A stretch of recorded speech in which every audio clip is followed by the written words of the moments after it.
As being reported by multiple sources, Sheldon Keefe will return as the Toronto Maple Leafs head coach for the 2023-2024 season. While Sheldon Keefe has not been the answer to Toronto's postseason woes, he does have the highest points percentage in Maple Leafs history and has the fourth best record in the NHL since his debut. Now, this does add a little bit of stability to Toronto's, well, already kind of rough offseason. Back in May, President Brendan Shanahan announced that the club would be parting ways with general manager Kyle Dubas as a result of some comments that he made in his postseason press conference. But nobody's fooled by that. He was fired.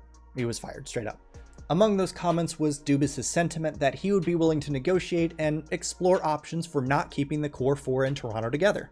Kyle Dubas has since found himself a comfortable job as president of the Pittsburgh Penguins along with a $40 million salary, while Shanahan opted to bring in former Calgary Flames general manager Brad Treliving.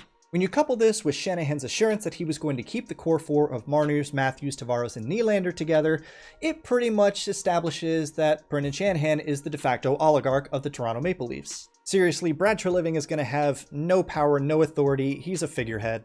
But bringing back Sheldon Keefe establishes two very important things for the Toronto Maple Leafs organization. First, that Brendan Shanahan believes Sheldon Keefe is the guy to lead them towards a Stanley Cup, at least for the time being. And second, that, well, Kyle Dubas wouldn't steal Sheldon Keefe away. And that stability is going to be important for the Toronto Maple Leafs as they enter the free agency period on July 1st.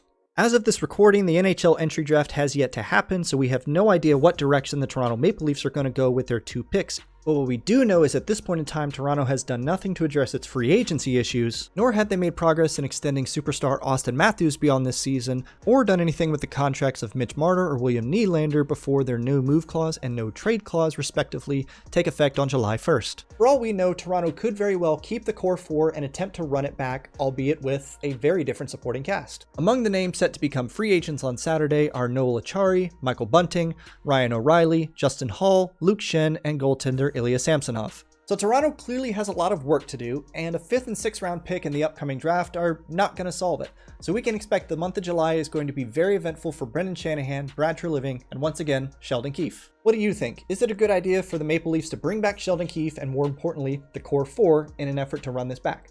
Leave a comment in the comment box below, and I will see you again in the next video as more news continues to drop.